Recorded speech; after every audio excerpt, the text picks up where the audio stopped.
እና ራሴ ልግደለው። አታስመስል። ጠላት እንዳልሆነ አውቃለሁ።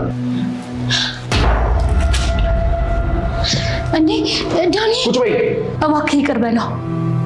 አትጨማለቂ። እንደዚህ አይነት ሪስክ አልወስድም። እናማ ገንዘቤን ከፍለሽ ሰው እስክትረከብኝ እሱ ምን ይቆያል? ለማገቻ የሚሆን አንዳንድ ማቴሪያሎችን ገዝቼ እመጣለሁ። ከመጣሽ ጠብቂያት እንዳትወጣ። ዛሬ ደግሞ አንተ ልትገለኝ መጣ። ግን አባዬ ትለኛለህ። እኔ መጣሁት ላድን ነው። ግን አላደንከኝም። ከአቅሜ በላይ ሆኖ ያንተ ዕጣ ደርሶኝ እያየኸኝ ደጋግመህ ልትገለኝ እንደምትፈልግ ነው የምትናገረው። ግን ምን አድርጌ ነው? ማስመሰል ስለነበረብኝ ነው። እንደምገልህ እንጂ እንደማድን ቢያውቅ ዝም የሚለኝ ይመስላል። ቲና ራሷ ሳትቀር ነበር የምትገለኝ። እንዴት አምናለሁ? እስካሁን በጉዳዩ ላይ ለምን ፖሊስ እንዳልገባ ታውቃለህ? ለምንድን ነው? እኔ ለትሁትና ለካሌብ አንተ በትና እንደታገትክ ነገርኳቸው። ግን ያው ምንም ችግር ሳይፈጠር አንተን ለማስፈታት ነው። እገልሃለሁ። ቀድሜ ካልሞት ትችላለህ። ሁለታችንን የምትለቀን ከሆነ እከፍልሃለሁ። ይህንን እንኳን ማድረግ አልችልም። ትሁቴ መሽቷል፣ ሂጅ በቃ። እኔም ልሂድ።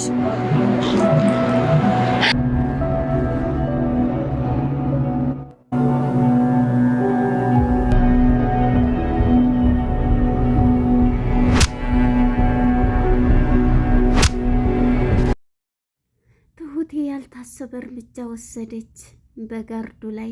በጣም የሚገርም ነው። ጀግናዋ ትሁት አባዬንና ዳንኤልን ሲደበድባቸው እሷ ከኋላ እጅ ከፈንጂ ይዛ ጭንቅላቱን በረገሰችው።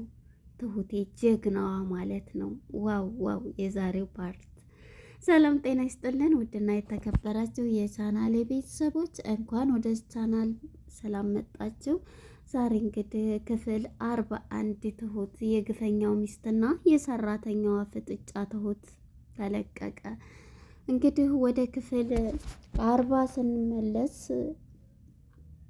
ዳንኤል በሩን እየቆረቆረ ነበረ ያገኘ ነው ማለት ነው። እዛም ደግሞ እንግዲህ ሄዶ እየገጠመው ነገር በር ሲቆረቁር ቲናን በመከታተል ላይ እያለ ጨክኖ ነበረ ሳታየው የገባው ከሷ ሲለይ። እሱም ምንም ዝግጁ ሳያደርግ እንዳለ በሩን ሲከፍትለት ወዳውኑ ቦክስ ነው የገጠመው፣ የሰማይ ስባሪ የሚያክለው ሰውዬ ማለት ነው።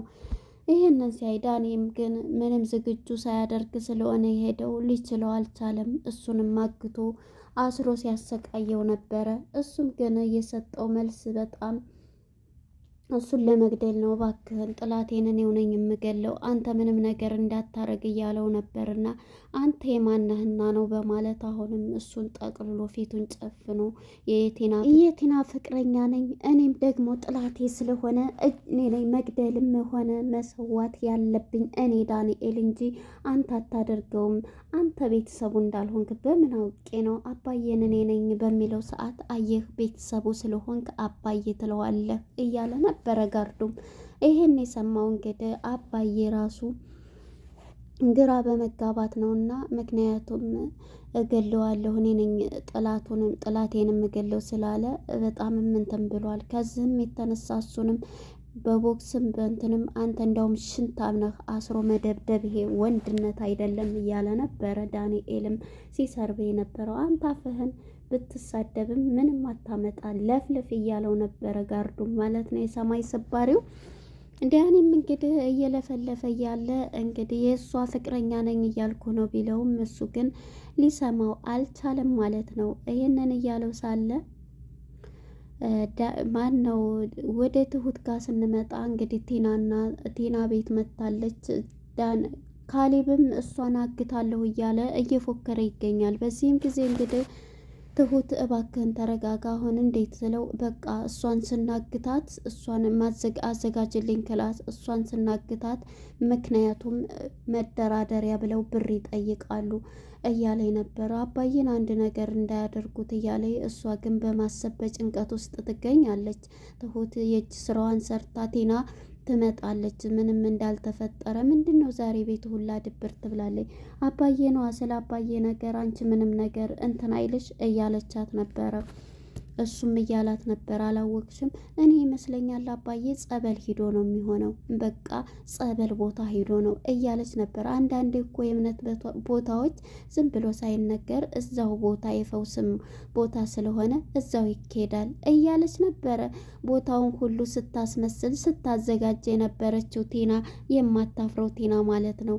እንግዲህ ይሄንን እያለች ቲናም መጨረሻ ላይ እሱም በንዴት ስሜታዊ ይሆንና ተነስቶ ይሄዳል። ካሌብም ማለት ነው ወዴት ነው እያለችው፣ በቃ ትሁቴም ውሃ ጠጥቶ እሷን ማገትና ማገት ነው ያለብኝ እያላት ነበረ። እንዴ እሷን ብታግት ምንድን ነው የምታገኘው ብትለው፣ አይ አባዬን እሷን ስናግት እሱን ደግሞ ይህን ፈጥነህ አትውሰድ እርምጃ፣ ምክንያቱም አባዬ በሞትና በህይወት ውስጥ ነው ያለው እያሉ ነበር። ምክንያቱም ዳንኤልን ደግሞ አያቁም ይሄድ አይሄድ፣ ስለዚህ ይሄን እያሉ ስለነበረ ዳንኤልም ያው ተከትሎ መጥቶ እዛው እሱም ታስሯል ማለት ነው። እንግዲህ ቲና ደግሞ ወታ ሄዳለች። ሰውየውም ደውሎላት ነይ ብር አምጪ እያላት ነው፣ የሰማይ ስባሪው ጋርዱ ማለት ነው። ይሄንን ስትሰማ እንግዲህ እሷም እሺ ብላ ከሰው ተበድራ በፖስጣ ሆኖ ላክልኝ እኔ ከፍልሃለሁ በማለት ከሰው ትበደራለች። ዳኒ ካሌብ የሰጣ ብር ሰጥታው ጨርሳለች። ብርሽም አንሶኛል ጨምሪኝ እያላት ነው ያለው ጋርዱ ማለት ነው። ነገር ግን አሁንም እሱ ውጭ ወጣ ብሎ በሚያወራ ጊዜ አባዬ ይለዋል ዳንኤል ማለት ነው። አንተም ግን እንደዚህ እንዴት ታስባለህ? እንደዚህ ሲለው አይ እኔ ለማስመሰል ነው አባዬ፣ እኔ ማንም አላየ። እንዴት አንተ ስመጣ ልጄ እንዴት ስመጣ ይሄንን ማንም እንዳውቅ አልፈለግንም። ለእኔ ነኝ ለትሁትና ለካሌብ መታገትህን ከሱ አጣርቼ የተናገርኩት ሲለው በጣም ይገርማል። ልጄን ይደርስልኛል ብዬ ነበር እያለው፣ ልጅማ ከመጣ ነገሮች ስለሚበላሹ ለዛ ነው ፈርተን እኔ ነኝ እንትን ያልኩት እያለ ነበር ዳንኤል አባዬ ሲያስረዳው። አይዞ እያሉት ነበርና አባዬም አይዞ በሚል ጊዜ አይ የማላቅ መሰለህ ቤተሰብ ናቸው እያለ እንግዲህ የሰማይ ስባሪውም ባይኑ እየጠቀሰ ነበረ። እሱም ቤተሰብ ሆንም ከዛ ቲናም እንግዲህ ብሩንም ይዛ ትመጣለች። ስትመጣ ስታየው የሰማይ ስባሪው ይሄ ማን ነው? አንቺ ማንም ሰው አላየኝ ለማንም አላወራሁ ብለሽ ምንድን ነው ብሎ እሷ ላይ ይጮህባታል። እንዴ ለማን አውርቻለሁ? ማን ነው ይሄ ስትለው ፊቱን በጥቁር ልብስ ሸፍኖት ነበርና ግልጥ ሲያደርገው ዳንኤል እንዴት መጣ? እንዴት ሊሆን እንዴት እያለች ነበር። አዎ የኔ ፍቅር እኔ ነኝ ከኋላ እየተከተልኩሽ ነበረ የመጣሁት አንቺን ተከትዬ መጥቼ ነው እያላት ነበረ። የዚህ ጊዜ እሷም ትደነግጣለች። ምንም ነገር እንዳታደርገው እያለች ነበርና ልቀቀው እሱን ስትለው ነበረ። በፍጹም አልለቀውም፣ እሱን ለቅቄ ስራዬን እንትን እንድል ትፈልጊያለሽ እያላት ነበረ ማለት ነው። እሱ እኮ የኔ ፍቅረኛ ነው እያለችው ነበር። አሁን ብሩን ቶሎ አምጪ ብላ እንግዲህ ቀልቧ እዛ አባዬን ጋ ስለሆነ የመጣችው የተላከላትን ብር በፖስጣ ቤት ትታው ትመጣለች። ትሁቴም ታነሳውና ትደውልላታለች። ትሁቴ ወደ ቲና ደውላ የረሳሽው እዚህ ዕቃ አለ ትላታለች። ጥሩ አጋጣሚ ነው። የዚህም ጊዜ ትሁትም ምንድን ነው እሱ? አዎ ረስቼው ትሁትዬ፣ እኔ እናት ነይ ቶሎ ሲኤም ነኝና ይዘሽውን ልምጣልሽ፣ አሁን ከቤት ወጥቻለሁ ስትላን ነበር። አንቺ ወደዚህ ወዴት ነሽ? እዚህ ቦታ በቃ እኔም በዛው ቦታ ስለሆነ የምመጣው ይዤልሽ መጣሁ አቀብልሻለሁ ትላታለች። እሷም እንግዲህ ትሁቴ ምክንያቱም አንድ የጠረጠረችው ነገር አለና ይሄው አመሰግናለሁ ትሁትዬ ለነፍሴን የደረስሽልኝ በጣም አሁን የሚያስፈልገኝ ሰዓት ነው፣ እስኪ ሻይ እያልን እናውራ ብትላትም አይ አሁን የማቸኩልበት አለ ትላታለች። ስለ አባዬ እኮ ነው ትላታለች። ስለ አባዬ ምንድን ነው? ስለ አባዬ እርግጠኛ ምንም አይሆን ጸበል ቦታ ነው የሚሄደው እያለች ትሁት ቲና ማስመሰሏን ቀጥላለች። ይህን የሰማች እንግዲህ ቲና ይህንን ብላ ስታበቃ መጨረሻ ላይ እንግዲህ ትሁቴን ልትለያት በቃ አንቺም ሂጂ ሌላ ስንመለስ እንትን እንላለን እያለቻት ነበር። በያንቺም ሂጂ እያለ ቆም ገተር እያለቻት እሺ ካልሽ ብላት ነበረ። ምክንያቱም እሷ እንድታየት አትፈልግም። ይሄን ያየች ጊዜ ቀጥታ ድብቅ የሄደች መስላ ወደ ኋላ ትደበቃታለች። ትሁቴ በመደበቅ ላይ ሆና እሷን ትከተላታለች። የምገባበትን ግቢ ስታይ እንግዲህ ዳንኤልም አባዬን ለመፍታት እሱ ወደዛ ስለሄደ አባዬን ለመፍታት እየታገለ ነው። ሲጋራውን እያቦለለ ስለነበረ ጋርዶም ማለት ነው። የዚህ ጊዜ እንግዲህ ዳንኤልም ታግሎ እየታሰረበትን እጁን ይፈታል። እጁም ከፈታ በኋላ አባዬን እግሩንም ከፈታ በኋላ አባዬን ለመፍታት እየታገለ ይገኛል ዳንኤል።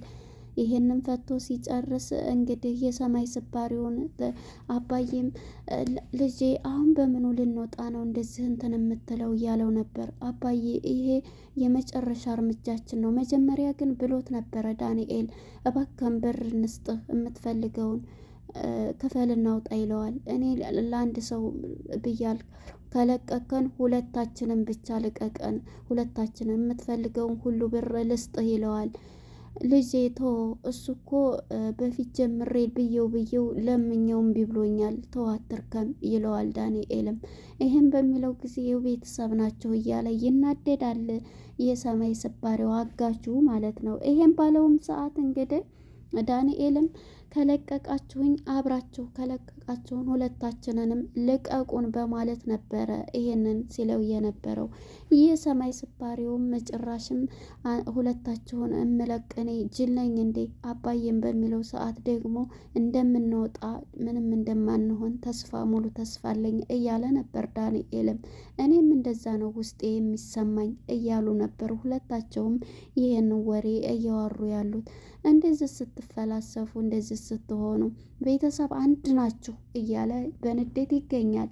እሱን ተወ እያለ ነበር። መጨረሻ ላይ ግን ዳንኤል ፈቶ እሱ ተነስቶ ሲሄድላቸው ፈቶ ሲጨርስ የታሰረውን ይሄን ቢለውም ግን ብርም ቢለው እምቢ ብሎታል። መጨረሻ ምን አለው? ይሄን ያክል ቀን ስትታሰር ልጅህ እንኳን መቶ እንትን ያላለህ እያለው ነበረ። ልጄን አምንበታለሁ ይመጣል ልጄ እያለ ነበረ ሲል የነበረው አባዬ ማለት ነው። ምክንያቱም አባት ልጁ ተስፋ አለውና። እንግዲህ ዳንኤልም ይሄን ነገር ለነሱ ስላልነገረቻቸው ካሌብ እንዴት እንትን ሊል ይችላል? ስለዚህ ዳንኤልም እንደዛ አንተም አምላኩን ጌታውን ከሰሰ እያለ ሲልበት አባዬ እንዴት እንትን ትላለህ? እኔ እኮ ይሄንን ያልኩት ሲስተሜ ነው እንዴት አደርጋለሁኝ ሸሬን ነበር ይሄን ያልኩት እያለ ነበረ ማለት ነው። ይሄንን ባለው ጊዜ እንግዲህ ዳንኤል ፈቶ ሲጨርስ ሰውየው ካጠገቡ የሰማይ ስባሪው ተነስቶ በሚሄድላቸው ጊዜ እየፈታ ነበረ። ፈቶ ሲጨርስ ሁለታቸውንም ምንድነው አባዬም እንግዲህ የመጨረሻችን እንትን ነው በማለት የአባዬን ፈቶ ሲጨርስ ሊያነሳው ሲል እዛው አንስቶ በቦክስ ይለዋል። በዚህ በጡንቻው ማለት ነው የሰማይ ስባሪው። እናም ይሄን እየተባባሉ ትሁት ደግሞ ወደ ትሁት ስንመጣ ትሁቴ ቦታ ቀይራ ነበረ እሷ ስገባ የነበረችው። ይሄንን ስታይ እንግዲህ ቲና ተጠራጥራለች እና የሆነ ቦታ ያስቀመጥኩት እቃ አለ ስለዚህ መውጣት አለብኝም እያለች ነው። እየፈራው ነው ብላ የወጣ ስትሄድ ትሁቴ ተደብቃታለች። እሷ ስወጣ እንግዲህ ጀግና ናት ትሁቴ። ዱላዋን ይዛ ስትገባ ነበረ የገባችበት ዶር ለነው። እዛ ገብታ እንግዲህ እሱን ስታይ በቀጥታ ነው እየሮጠች ስገባ እሱን ዳንኤልም በቦክስ ሲለው፣ ሁለተኛ ደግሞ ሸማግሌውንም ሲደግመው፣ ሁለተኛ እዛው የተኛበት እሱንም ሊደግመው ሲል ትሁቴ መታች ጭንቅላቱ ላይ ያለችው ማለት ነው። እዚህ ላይ ነው ያለቀው። ትሁቴን እናደንቃለን ማለት ነው። እንግዲህ ትሁቴን የሚያግታት ይሆን ወይስ የሰማይ ስባሪው ይወርቃል? ጭንቅላቱና የመታቸው እንግዲህ ይለቃት ይሆን የሚለውን እንግዲህ አብረን የምናይ ይሆናል ማለት ነው በቀጣይ ፓርት። በጣም የሚገርም ነው። ዛሬም አልተለቀቁም።